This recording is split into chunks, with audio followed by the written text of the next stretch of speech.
Info Télévision, c'est votre télé. C'est la télévision du vivre ensemble, votre chaîne de proximité, 24 heures sur 24.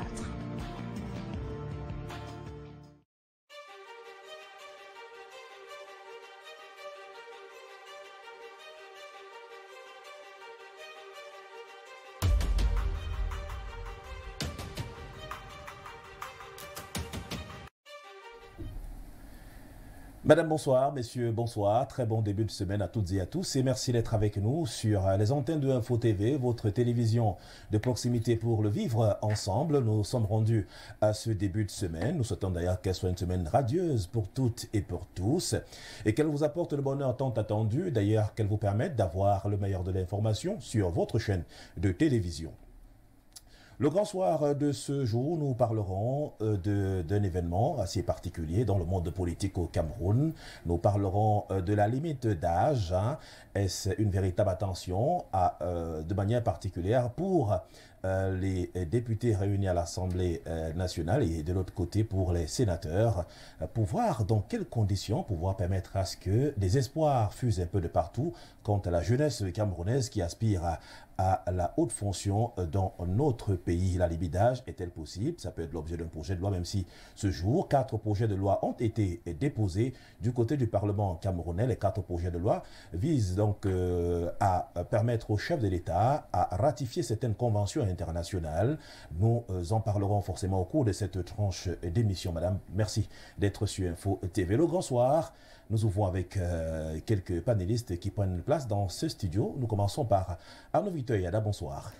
Bonsoir Serge Bondje, bonsoir certainement également aussi à nos panélistes qui vont nous rejoindre dans une poussière de secondes. Bonsoir à nos millions de téléspectateurs qui font, n'est-ce pas, l'honneur à Info Télévision et la confiance également de nous regarder au quotidien. Bonsoir particulier à Dieudonné Vin, qui est le promoteur de ce joli bébé, de ce joli projet. Beaucoup de courage à lui dans la continuité de cette œuvre de l'esprit, parce que c'est pas toujours évident, mais... C'est pas toujours évident, en tout cas la dynamique est lancée, également la force de persuasion qui nous permettra davantage d'aller un peu plus loin. Avec ce projet de société, nous lui souhaitons d'ailleurs prompt rétablissement après tout ce qui s'est déroulé le week-end dernier, également qui reprenne des forces pour pousser davantage ce projet porteur pour notre pays et même pour l'extérieur. Justement à l'extérieur du Cameroun, nous saluons la diaspora camerounaise qui nous regarde là-bas avec beaucoup d'attention. Merci à vous, vous qui nous regardez beaucoup plus du côté de Bruxelles, de Paris et pourquoi pas de Genève, qui font également des remarques particulières pour que nous puissions avancer. Ils nous proposent d'ailleurs des sujets assez intéressants pour cette émission. Je souligne en passant que pour nos téléspectateurs, vous avez la possibilité de nous recevoir à travers le satellite Eutelsat César, à travers Canal+, son bouquet, la chaîne c'est numéro 307, dont quelques décodeurs des câbleurs de la place, et pourquoi pas nous recevoir sur notre page Facebook Info TV Cameroun. Parlons de l'Assemblée nationale, disons le Parlement camerounais de manière générale. 4 projets de loi ont été déposés ce jour du côté de ce Parlement-là. C'est vrai que ces projets de loi visent simplement à accompagner le chef de l'État à ratifier certaines conventions internationales. Est-ce que c'est une bonne lancée lorsqu'on regarde ces projets de loi qui ont été déposés aujourd'hui, justement pratiquement presque une semaine après cette session parlementaire, après sa rentrée? Est-ce qu'on peut avoir bon espoir que d'autres projets assez intéressants seront déposés sur la table des députés à l'Assemblée nationale et même des sénateurs? Oui, je pense quand même que lorsque vous dites des projets assez intéressants, vous ne qualifiez pas ceci de moins intéressants. Moi, je pense que ce sont déjà des projets très intéressants parce que le Cameroun a ratifié beaucoup d'accords avec plus d'un pays dans le monde entier, dans un contexte de relations internationales. On le dit souvent de manière triviale, on ne saurait vivre en autarcie. On a toujours besoin des autres pour aller de l'avant. Donc je pense qu'à partir de ces 4 projets de loi qui ont été déposés et qui, ma foi, seront automatiquement adoptés, il est question déjà d'amenuiser nos relations avec l'extérieur, de revoir la qualité des relations beaucoup plus économiques et encore commerciales qu'on entretient avec ceux-ci. Vous voyez, notre balance commerciale est dans la plupart des cas déficitaire. Pourquoi? Parce que les produits qu'on importe au Cameroun sont parfois des produits qu'on peut avoir au Cameroun. On n'a certainement pas besoin d'importer souvent certains produits ici qu'on produit déjà. Permettez-moi cette redondance de mots. De l'autre côté, on exporte beaucoup de choses qu'on ne consomme pas ici. Donc vous voyez que ratifier ces projets va en droite ligne avec les doléances de plus d'un Camerounais qui sont aujourd'hui portés par les élus de la nation qui ont décidé de mettre sur pied ce projet. Je pense que lorsqu'on parle de cette session ordinaire, la deuxième du genre en ce qui concerne cette année, beaucoup, je ne mets pas déjà les pieds dans le plat, beaucoup ont parlé d'un certain gré à gré. Donc chaque fois qu'on parle de l'Assemblée nationale, chaque fois qu'un Camerounais prend son émetteur pour écouter soit le journal national de 13h, soit de 17h, il attend qu'on nous dise qu'on a modifié la Constitution et que désormais, ça sera le vice-président qui est là et autres. Ça pourra peut-être arriver, mais on a commencé par quelque chose de très intéressant. Moi, je trouve que ces 4 projets qui ont été déposés sont en droite ligne avec certaines doléances que nous avons eu à faire depuis la nuit des temps auprès de nos élus qui ont voulu bien porter cela à ce niveau pour que des solutions puissent être trouvées et que le Cameroun, en particulier l'Afrique en général, puisse commencer également à vivre aussi, je ne dirais pas en autarcie, mais à compter sur ses propres forces, ses avantages et même ses ressources. Le Cameroun devra naturellement compter sur ses propres ressources, sur plusieurs plans d'ailleurs, sur ses ressources au niveau, sur le plan pétrolier, des efforts qui sont particulièrement faits par notre pays, le Cameroun, dans cette forte récession.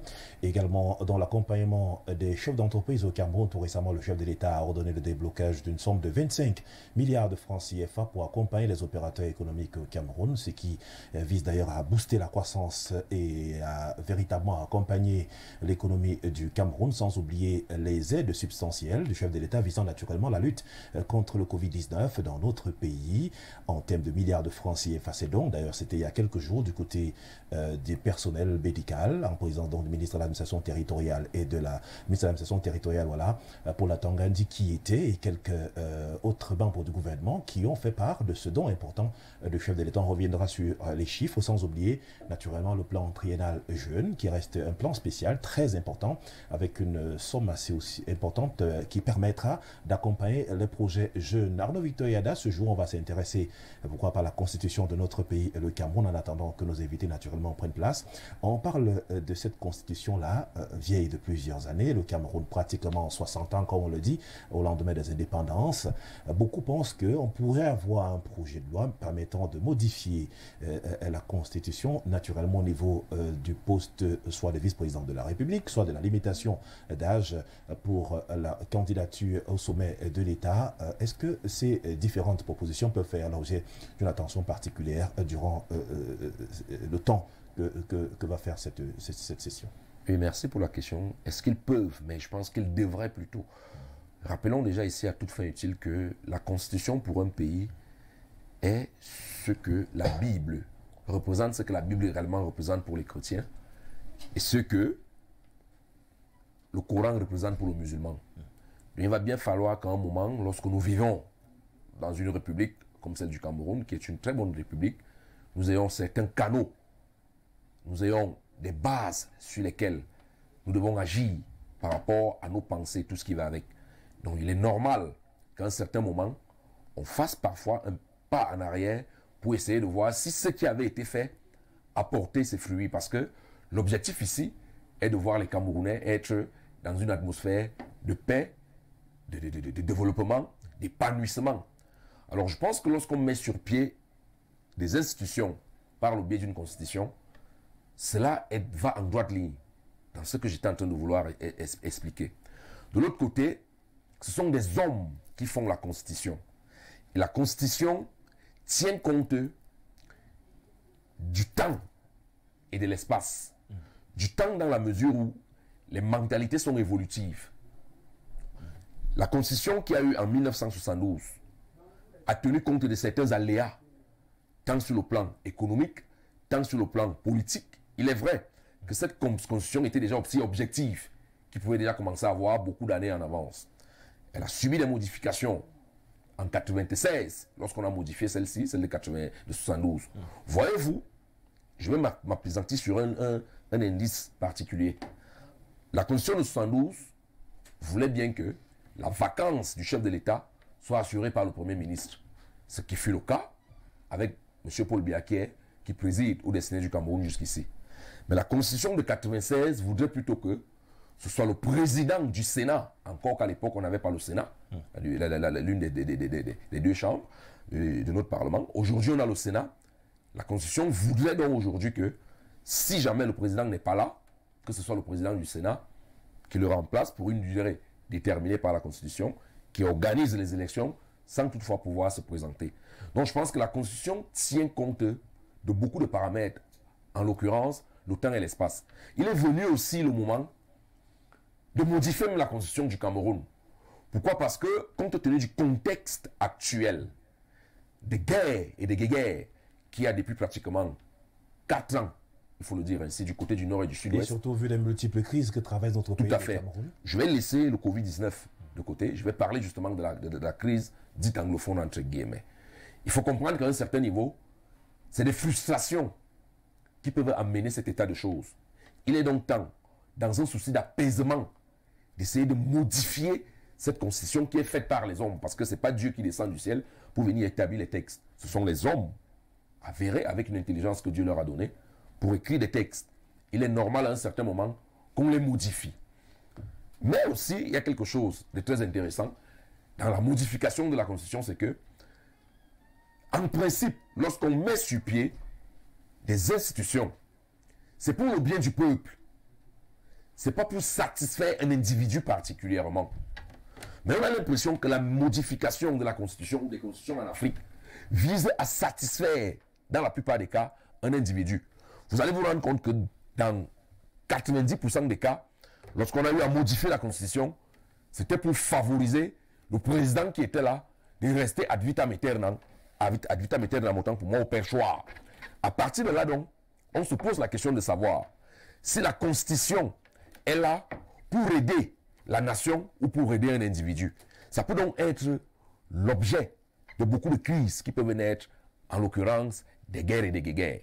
Et d'autant plus qu'on sait que ça prend beaucoup de temps pour mettre en place. Et quand c'est mis en place, la mise en application devient quelque peu compliquée. On a également la décentralisation qui est en vigueur depuis très longtemps au Cameroun. Plus d'une vingtaine d'années après, on rentre véritablement. D'aucuns estiment que cette décentralisation n'est même pas encore effective. Vous parlez de la décentralisation, Serge, merci. On pense également des élections à venir. Parlons de l'article 66 de notre Constitution. Qui vise la déclaration des biens. Je préfère même qu'à l'Assemblée, on nous dise qu'on a annulé, qu'on a modifié. Parce que lorsqu'on ratifie des textes, lorsqu'on modifie une constitution, on peut la compléter. Je préfère même qu'on nous dise que ça n'existe pas. Voilà un article qui, si jamais il a appliqué, le Cameroun peut retrouver une certaine érection sur le plan économique. Mais vous voyez comment on passe en boucle l'article 66, personne n'en parle. Pourtant, ça passe sous notre nez. Et si aujourd'hui, l'article 66 est appliqué, je puisse vous dire que l'opération des perviers peut aller se reposer. Donc modifier la Constitution est une bonne chose parfois, mais en la modifiant ou en la créant, il faut mettre en place, pas en place, il faut penser qu'elle est faite pour le peuple et pour les hommes. Les 180 Camerounais qui nous représentent à l'Assemblée nationale aujourd'hui et les 100 autres Camerounais qui nous représentent du côté du Sénat sont là parce que le peuple a voulu qu'ils soient. Ils parlent pour le peuple et non pour eux-mêmes. C'est un choix. On ne met pas un fusil à la tempe à quelqu'un, sur la tempe, en lui disant « va te représenter ». C'est un choix. On décide de servir, de représenter la nation. Mais je pense que le débat sur la Constitution est biaisé tout simplement parce que lorsqu'on la modifie, c'est dans 90% des cas pour satisfaire un régime, pour satisfaire un individu. Et en voulant satisfaire un individu, on le fait au détriment du peuple qui, entre guillemets, est souverain. Et justement, ce peuple qui a des appréhensions, parce que si on restait dans cette logique de modification de la Constitution, le cas par exemple de la limite d'âge dont nous parlons, plusieurs candidats sont là, ils ont été là aux élections tout récemment. Imagine qu'on fixait peut-être à 65 ans, ou alors peut-être à 70 ans, la limite d'âge pour les candidats d'être présentés à une élection présidentielle au Cameroun. Beaucoup d'anciens hauts commis de l'État seraient tout de suite mis à côté. Et donc, il y a fort à parier que peut-être ça fera pas l'objet d'une attention particulière. On passera peut-être à une vitesse supérieure en mettant sur pied ce poste de vice-président de la République et puis en permettant au chef de l'État d'en nommer un, peut-être au sortir de ces quelques jours qui restent encore pour les parlementaires camerounais. Arnaud Victor Yada, le temps pour nous d'accueillir le prince Théophile Tatita qui nous a rejoint dans ce studio. Bonsoir et bienvenue. Bonne semaine. Bonsoir Serge. C'est un plaisir de reprendre le siège sur le plateau du Grand Soir. Merci bien de nous retrouver. Le Grand Soir, c'est votre émission quotidienne du lundi au vendredi. Nous parlons de la constitution du Cameroun avec la possibilité de modifier ou alors de proposer des projets du côté du Parlement camerounais en termes de limitation de l'âge, voilà, lié à la candidature. C'est vrai que ça renvoie un certain nombre d'éléments à mettre encore sur pied. Est-ce qu'il y a de fortes probabilités, lorsqu'on sait encore que ces quelques projets qui ont été déposés, pratiquement 4 à ce jour, sur la table des parlementaires camerounais, on n'a pas vu, on n'a pas entendu parler des projets dans ce sens, même si ces projets visent à accompagner le président de la République à ratifier certaines conventions internationales.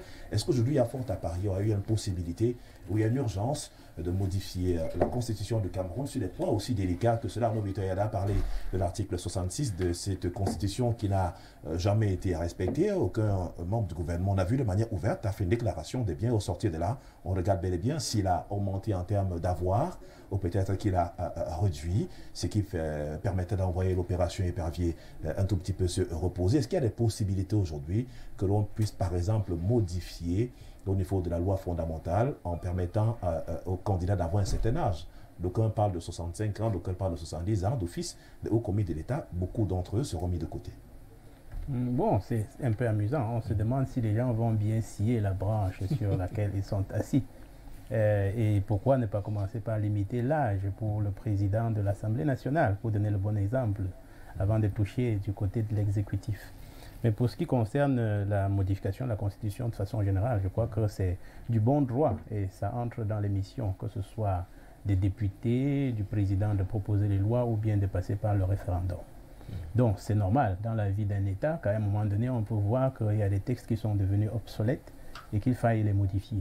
Mais pour ma part, je suis moi-même porteur d'une idéologie de gouvernance politique qui propose qu'en Afrique, on utilise un système qui sied à la fois avec nos us et coutumes, qui cadre avec l'évolution du temps, parce qu'au fil de l'histoire, nous avons rencontré d'autres peuples, on a adopté des cultures d'autres peuples, et donc il serait bon que en Afrique, il y ait un système de gouvernance qui puise également dans nos traditions.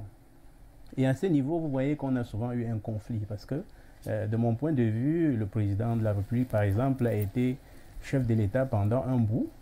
Et puis, il a reçu le mandat des autorités traditionnelles qui le soutiennent depuis lors. Il est là comme un roi, soutenu comme un roi.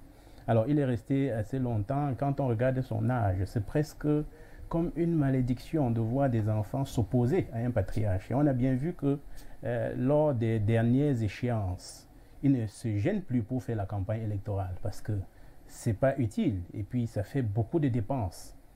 Et donc, on a beau regarder, il ne faut pas seulement penser à la Constitution. Il y a le code électoral qui permettrait, par exemple, de faire des transitions. Mais maintenant, quand on regarde du regard de la tradition par rapport à l'âge pour être patron de l'exécutif, il y a un âge.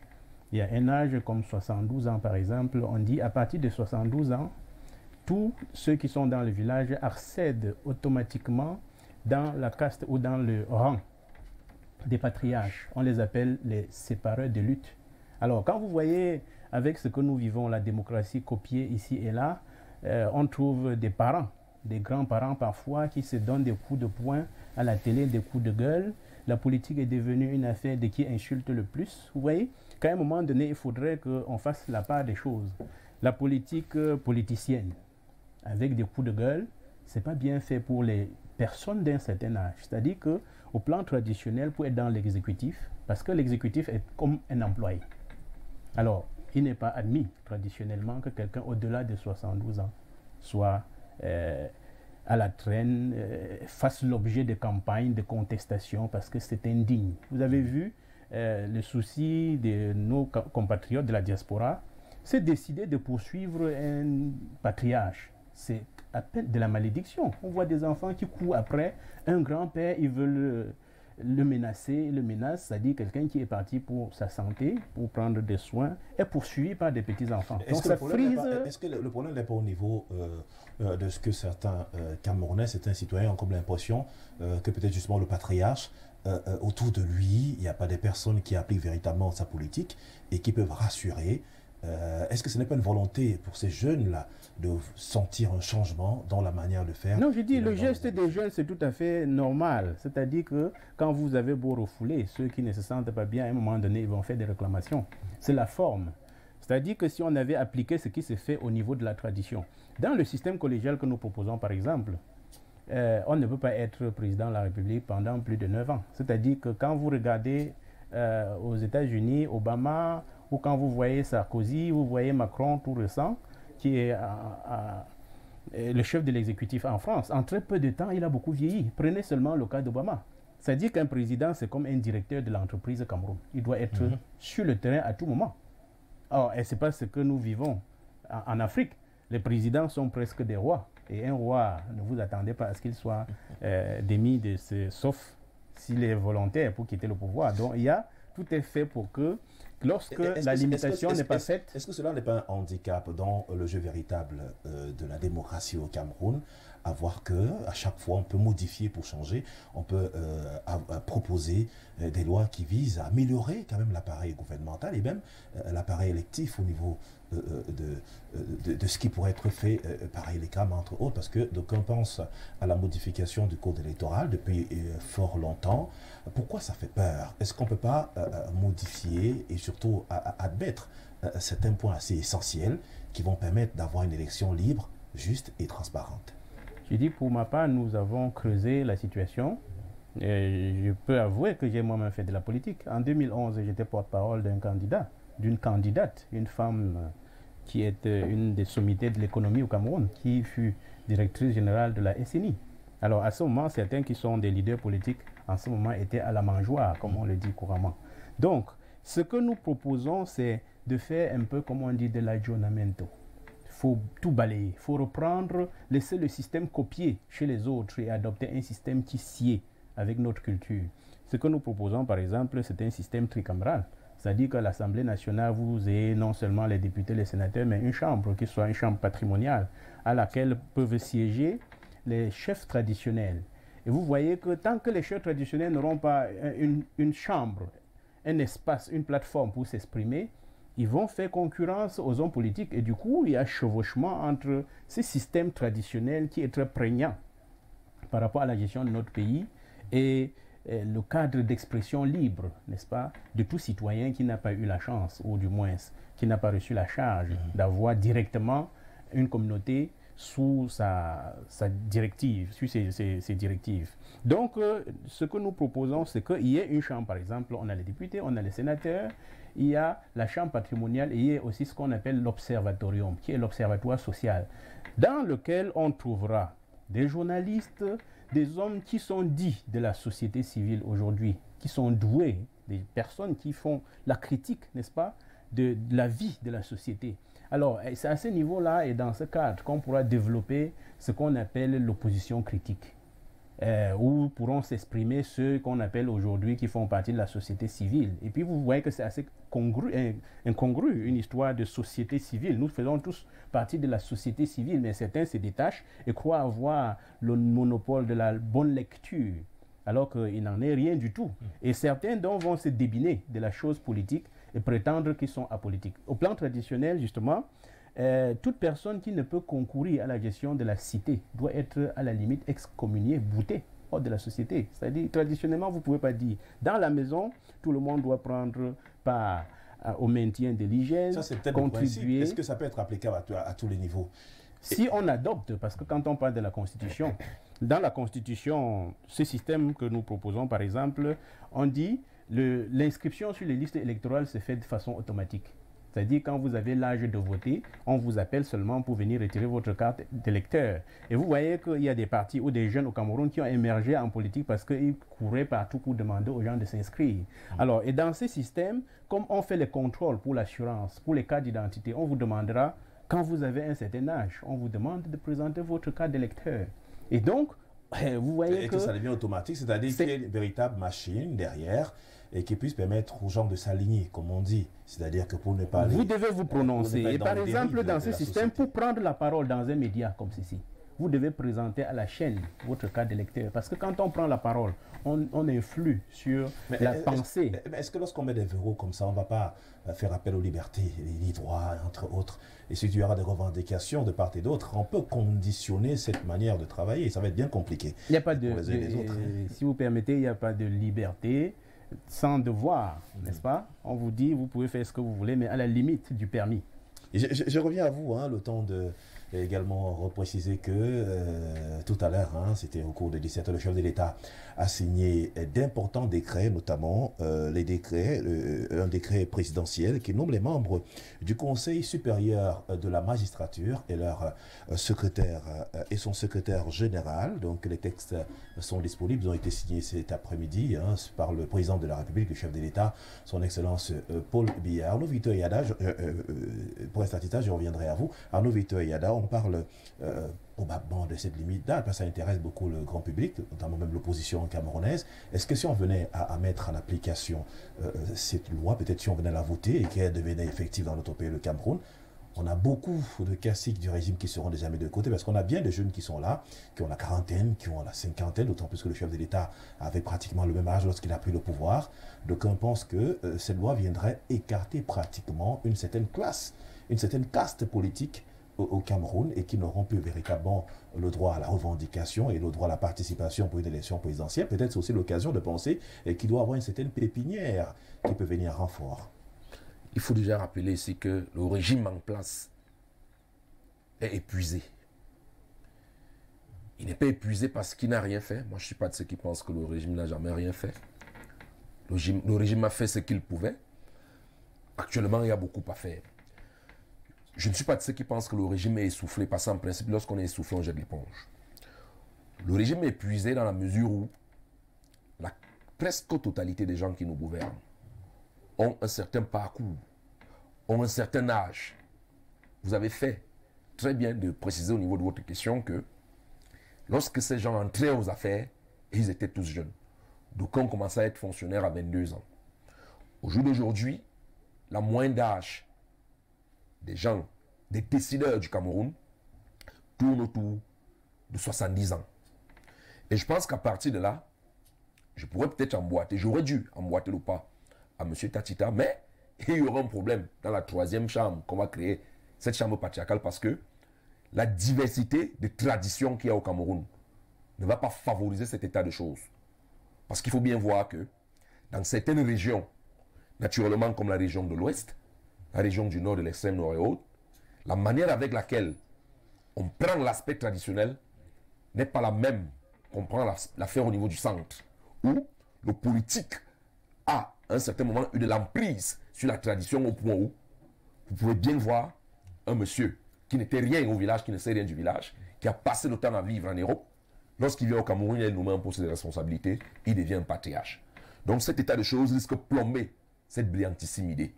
Je ne voulais pas sortir du cadre du débat, mais je voulais juste vous dire que il est temps qu'on remette, je veux le dire, aux jeunes ce qui leur revient. Il n'y a que la jeunesse, comme le président Biya lui-même l'a dit, qui est le fait de la nation, qui puisse relever un pays, tant sur le plan politique, tant sur le plan social que sur le plan économique. Parce qu'il faut rappeler ici que, à toute fin utile, le président Biya est plus proche de la mort que de la vie. Au sortir de cette émission, je peux mourir avant lui. Il faudrait que je me fasse comprendre. Parce que les gens d'un certain régime n'aiment pas entendre lorsqu'on leur dit que le président a un certain âge. C'est comme si c'était une insulte. Non. Le président de la République du Cameroun, comme la quasi-totalité de certains de ses collaborateurs, sont plus proches de la mort que de la vie. Et lorsqu'on est plus proche de la mort que de la vie en termes d'âge, on devient un sage. Du coup, les sages n'ont pas besoin d'être à certains postes de responsabilité pour donner et prodiguer des conseils. Non. Parce que même étant au fond du village, sur un lit d'hôpital alité, par des signes, on peut prodiguer des conseils. Vous voyez donc ici, on tient les jeunes en liesse dans un domaine spécifique qu'on appelle l'emploi. Parce que lorsqu'on vous prive de l'emploi, on vous empêche de réfléchir. Parce que nous sommes dans une situation où vous êtes à la maison, votre papa vous a payé des études, vous êtes dans une situation de chômage précaire, vous prenez femme, votre papa nourrit vos enfants, votre femme et vous-même. C'est ce qui se passe au Cameroun. Du moment où le jeune n'a pas la possibilité d'avoir un emploi, il est donc muselé même au niveau de sa réflexion.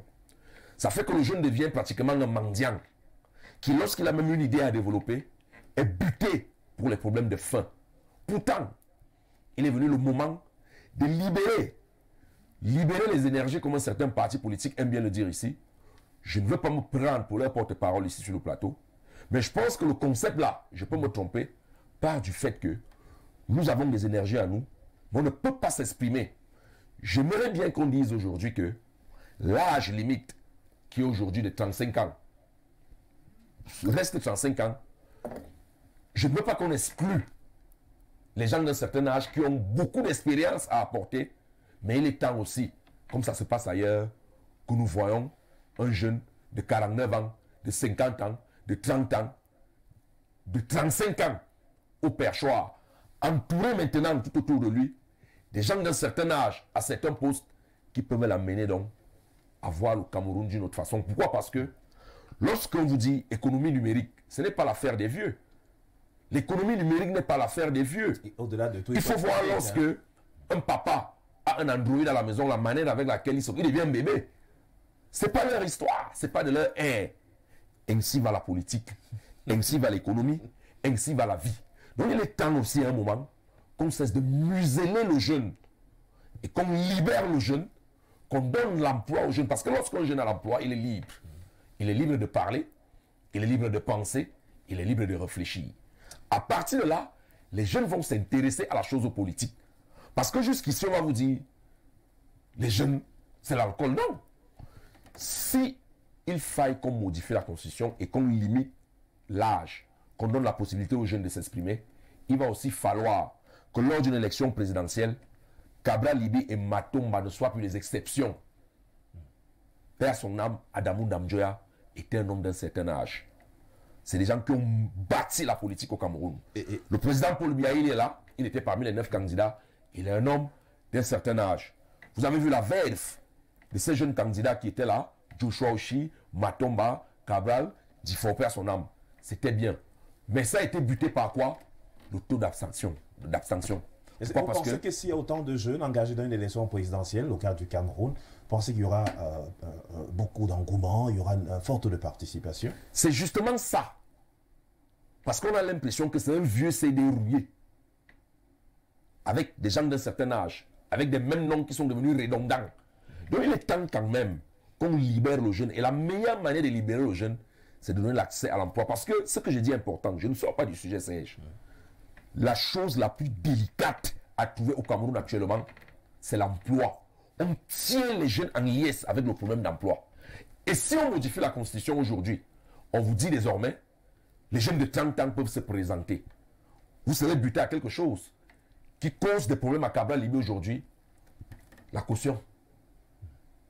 Si Cabral avait un emploi rémunéré, il n'allait pas solliciter l'aide des Camerounais qui l'ont aidé à déposer cette question. Aujourd'hui, ça pose des questions. Vous pensez qu'il est malhonnête. Vous voyez. Donc, on muselle les jeunes. Merci. Il faut libérer les jeunes. Il faut donner l'emploi aux jeunes. Je reviens à vous. Pour qu'on accompagne donc ces projets de loi constitutionnels.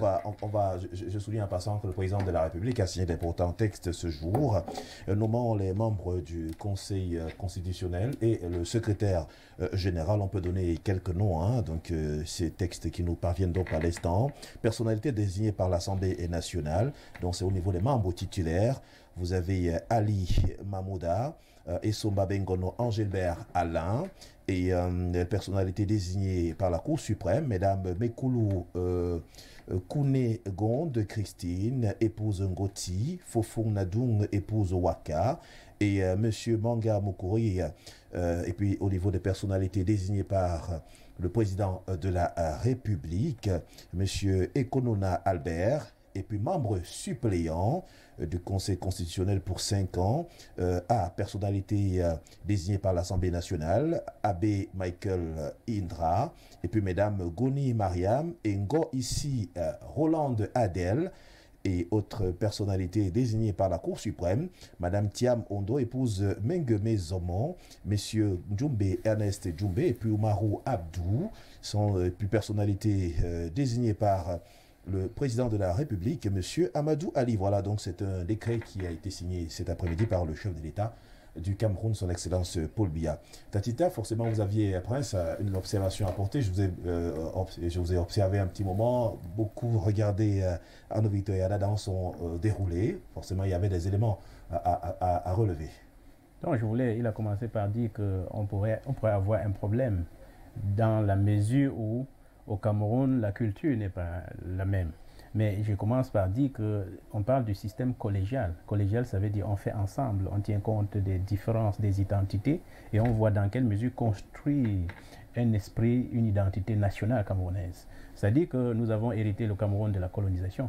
C'est-à-dire qu'on nous a mis délimiter les territoires, et on n'a jamais été assis pour dire voilà, on prend telle chose qui est bien chez tel et tel autre chez tel autre qui est bien pour construire notre nation. On se jette plutôt des pots de banane en disant où les uns se prétendent être ci ou ça. C'est-à-dire que notre diversité culturelle, qui est une richesse jusqu'ici, n'a pas été exploitée à bon escient. Donc, le système collégial, et du moins quand on parle de la limitation d'âge, c'est quelque chose de très positif parce que vous imaginez que tous ceux qui ne pourront pas accéder à un poste pourront soutenir d'autres. On ne pourra plus se servir parce qu'on parle tantôt de Cabral ou autres. Il y a des jeunes qui... Ça pourra permettre une certaine émulation de la part de la jeunesse. Voilà, une certaine émulation parce que les anciens qui ne travaillent, qui ne vont pas postuler, vont soutenir les autres. Également, il a parlé du problème d'emploi. Justement, la politique au Cameroun, c'est parce qu'il n'y a pas cette limitation d'âge qu'il y a ce problème d'emploi. La politique est devenue une maison de retraite. La présidente de la République est devenue une maison de retraite. Vous voyez qu'il y a beaucoup de personnes qui ont pris leur retraite et qui estiment que il faut, tout le plan ou objectif, c'est de mettre la main sur les 4 000 milliards du budget national. Vous voyez beaucoup de gens qui s'agitent, vous ne savez pas ce qu'ils font. C'est-à-dire que la politique les occupe, il suffit de crier dans les rues, dire qu'on veut le pouvoir, mais au fond, avant de vouloir le pouvoir, on travaille quoi? D'autres qui ont bien travaillé avec le pouvoir, ont bien travaillé dans leur vie, mais maintenant qu'ils n'ont plus rien à faire, au lieu de rentrer au village, ils sont restés en ville et ils sont devenus des grands politiciens qui tiennent des discours de mensonges et des injures. Vous voyez qu'il y a cette façon de faire la politique a empiété sur l'éducation et la sagesse traditionnelle. On trouve en politique, à l'époque, on avait le grand patriarche John Fundi qui apprenait comment on va faire du gros Dieu. Maintenant, on est passé de cette étape à une autre étape où c'est des tribus qui se stigmatisent ou bien qui insultent le plus. Ce n'est pas ça qu'il faut comme politique chez nous. Mais est-ce que ce n'est pas la politique politicienne, entre guillemets, qui a apporté de tels comportements? C'est de la sale politique politicienne dont l'Afrique n'a pas besoin. Et maintenant, pour Victor, il le disait, les jeunes ont besoin d'avoir leur chance. Mais les jeunes aussi ont besoin de l'encadrement des vieux. C'est-à-dire que les vieux, ils ont fini de travailler, alors ils restent, ils envoient les jeunes. Donc, nous avons besoin aussi longtemps qu'on ne va pas prendre en compte la sagesse traditionnelle qui veut que un chef de parti ne reste pas à la télé et dit « Oh, c'est un bandit, il traite. » Vous voyez, quand vous regardez les enfants, regardez la télé, voir les parents s'insulter, on a envie de les chasser du pays. C'est-à-dire que les chefs politiques, tous les militants qui vont se mettre du côté les uns au nom du président de la République qui est bien poli dans son discours pour insulter les gens de l'autre côté. C'est-à-dire que c'est de la mauvaise éducation politique. Est-ce que ce n'est pas parce que ceux-là qui vont à chaque fois mettre à disposition ce qui a été dit par le chef de l'État, peut-être qu'ils n'ont pas une véritable prise de position? Est-ce que ce n'est pas les représailles qui sont à mettre à l'actif de ceux-là qui pourraient s'amuser à changer le discours alors qu'ils sont dans une même dynamique qui est impulsée par le chef du parti politique? Il y a une sorte d'activisme dû au fait que des gens accèdent par effraction en politique et des bandits, à un moment donné, c'était certains qui étaient à l'Assemblée, étaient étiquetés des affaires de fémènes, des gens qui cherchent un peu, ou d'autres qui ont fait détourner les marchés, qui cherchent l'immunité. Donc il faut qu'on tourne la page à ce type de politique. C'est-à-dire que ce soit une volonté pour un certain nombre de personnes de se retrouver pour penser la bonne gouvernance du pays. Et aussi longtemps que on ne va pas penser à respecter les valeurs sociales, je puisse dire. Et puis c'est l'occasion, on peut profiter de votre antenne pour dire que si d'ici peu le président de la République dit qu'il n'est plus président et que certains patriarches que je respecte bien voient qu'ils n'ont rien à faire, je pourrais me porter aussi candidat à l'élection présidentielle. Je crois avoir fait un certain nombre de choses. J'ai accompagné certains.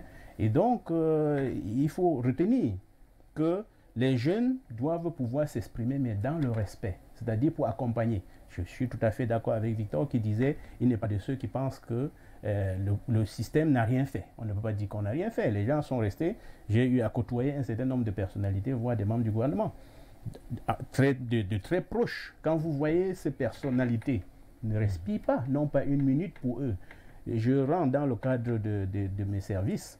Je côtoie un certain nombre d'autorités, mais je les vois rentrer chez eux à 21h, que ce soit pour faire du bon travail ou pas, ils sont très occupés. Et on ne peut pas dire qu'ils ne font rien. Et puis, quand vous voyez, on est dans un système politique qui veut que, quand vous êtes élu président, vous avez à vous installer, vous reprenez, vous voulez défendre un programme. Vous en avez pour 2 ans.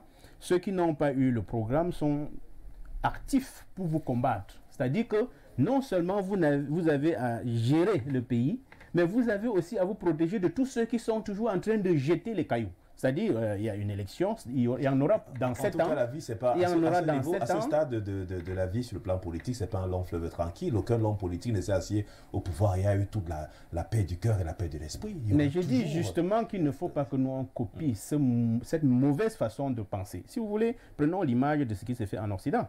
Vous avez 1 an, vous accédez au pouvoir. À peine vous êtes installé que vos adversaires commencent à vous attaquer sur tout ce que vous entreprenez. Donc vous passez un bon bout de temps. Et puis au bout d'un temps, ceux qui ne sont pas satisfaits parce qu'ils ont fait chemin avec vous, commencent aussi à vous rabrouer. Alors, au bout de 3 ans, vous ne pensez plus à la politique, mais vous devez travailler pour que dans 2 ans, vous puissiez être élu pour finir le programme. Donc, avec ce système politique qui veut que à tout moment, on critique tout, à tout moment, on critique, et personne n'est jamais satisfait, personne n'est jamais reconnaissant. Ce n'est pas ce dont nous avons besoin en Afrique. Il faut un peu de discipline. Il faut même un code, n'est-ce pas, de discours sur les antennes de télé. Vous voyez, par exemple, l'autre jour, les médias n'aident pas aussi. Quand je parle dans le système de l'observatorium, c'est-à-dire il faut qu'il y ait un code éthique pour ce qu'on doit dire. Parce qu'il ne faut pas oublier que la télé ne fait pas toujours seulement de l'information, des divertissements, mais également de l'éducation. Alors, il y a des enfants qui regardent et qui ont pu copier. Imaginez, depuis la période, le début de la démocratie au Cameroun, les enfants ont dû apprendre beaucoup de l'incivisme à la télé en voyant les parents s'insulter entre eux. Et de nos jours, on a maintenant les partis qui portent plutôt, qui sont sous le prétexte des partis politiques, les communautés sont stigmatisées. Donc, ce n'est pas normal. Donc, il faut qu'on change. Il faut qu'on change. Et si le président estime que il va falloir limiter l'âge pour un certain nombre de fonctions, il serait bien que si ça passe pour l'exécutif, ce qui m'étonnerait, puisque les gens sont assis, tous ceux qui vont décider sont déjà eux-mêmes bien âgés. Personne que ce soit à la retraite. Donc, et si vous voulez une précision, politique. Par exemple, quand on parle du système collégial et d'une chambre patriarcale, on pourrait avoir, c'est une chambre qui va bien fonctionner. Ça existe en Afrique du Sud, ça existe en Côte d'Ivoire, ça existe dans beaucoup de pays. Et donc, aussi longtemps que cette chambre n'existera pas, je crois que ce sera de notre devoir de faire de la politique active, n'est-ce pas, pour militer, pour que cette chambre fasse partie de notre système de gouvernance et que nos valeurs soient préservées. Je reste avec Arnaud Victor Yada. Si cette possibilité venait être mise en place, il y aurait forcément des hommes politiques de l'heure qui seraient visés par la question, et ça mettrait fin à beaucoup à de grosses inquiétudes et à de grosses batailles qui n'ont pas servi et la République et la nation camerounaise. Est-ce que cela peut être possible en l'État pour qu'on puisse dissiper un certain nombre de doutes? Votre question me fait marrer, justement, parce que le président du MRC a 66 ans. Ah, pas seulement lui. Hein. Pour le moment, c'est lui qui fait les choux gras de l'opposition, au moins ce qui concerne les réseaux sociaux du buzz. Il a 66 ans. Si on limite l'âge à 65 ans, comme certains le sollicitent à l'Assemblée, il est out. Si on limite l'âge à 70 ans, en 2025, il aura 71 ans et il est encore out. Donc, je ne pourrais dire que la limitation d'âge le vise. Non, non, non, je ne peux pas imbéciliser toute une assemblée nationale. Je ne peux pas le dire ici. Mais je pense quand même que... Si on s'arrête sur les prévisions, sur les propositions du point de Théophile Tatita, ça veut dire qu'il faut lui donner raison ou pas, c'est-à-dire dans ces conditions. Non, il a pratiquement raison. Dans les chambres. Donc, en fait, il faut apprendre... Il a raison. Mais moi, je dis, on n'a pas besoin d'être au perchoir pour révolutionner les choses. Non. Je puisse vous dire qu'on a eu des parents à la maison autoritaires qui grondaient, qui menaçaient, qui brutalisaient. Mais on a eu des mamans avec la méthode douce qui était plus influente que ces papas qu'on voyait. Donc, ce n'est pas forcément quand on est au perchoir. Ce n'est pas parce que je serai président de la République demain que je vais changer les choses au Cameroun. Changer les choses au Cameroun commence par ma mentalité, commence par l'éducation que je donne à mes enfants à la maison. Parce que pour ces enfants, je suis un miroir de la société. Donc, chacun, en ce qui le concerne, peut changer les choses au Cameroun. Il faut donc commencer par nos mentalités à la maison. Une fois que nous sommes dans la société, il faut rappeler que la société, c'est le carrefour des mentalités. Il y a un fourre-tout. Alors maintenant, lorsque vous êtes porté au perchoir, vous devez automatiquement de vous entourer de toutes les forces vives pour mener à bien le projet qui est le vôtre, de mettre la société camerounaise, par exemple, en bien. Il faudrait bien penser à ce côté patriarcal. Mais je puisse aussi vous dire que ceux qui posent la question de savoir à quoi sert le Sénat ont un peu raison. Est-ce qu'à mi-parcours, on peut faire une différence entre le Cameroun avant le Sénat et le Cameroun pendant le Sénat sur l'évolution des lois, sur l'évolution économique et autres? Vous allez vous rendre compte que sur le plan économique, on est perdant parce qu'on aura l'impression que l'argent qu'on leur donne tous les mois ne nous sert pratiquement à rien. Je puis donc vous dire qu'on n'a pas besoin d'être au perchoir pour changer les choses. Mais il y a un problème. Le problème là, je ne saurais quitter le... Quand vous dirons ici que c'est qu'on est au perchoir, qu'on a un pouvoir de décision et qu'on peut changer des choses. Il faut décider et il faut implémenter les décisions par l'action. Les décisions sont là. Voilà une décision. L'article 66. À quoi sert cette décision de l'article 66? Elle ne sert pratiquement à rien. Je puis vous dire que la longévité au pouvoir du président Biya peut être un avantage pour le Cameroun dans le cadre de la stabilité. Mais cette longévité aussi peut être un gros handicap, surtout après lui. Parce qu'il faut dire qu'il a déjà écrit son histoire et continue de l'écrire au moins encore pendant 5 ans. Mais ça peut être un handicap dans la mesure où ça a créé trop d'hypocrisie autour de lui. Il y a beaucoup de gens qui font les courbettes au chef de l'État, mais intérieurement, ce n'est pas ce qu'ils disent de bouche qu'ils pensent. Ça peut donc être un terrible problème lorsqu'il ne sera plus là. Il faut donc, même en modifiant la Constitution, voir cet aspect de choses pour essayer de doucher l'enthousiasme des aigris et des hypocrites qui sont autour de lui.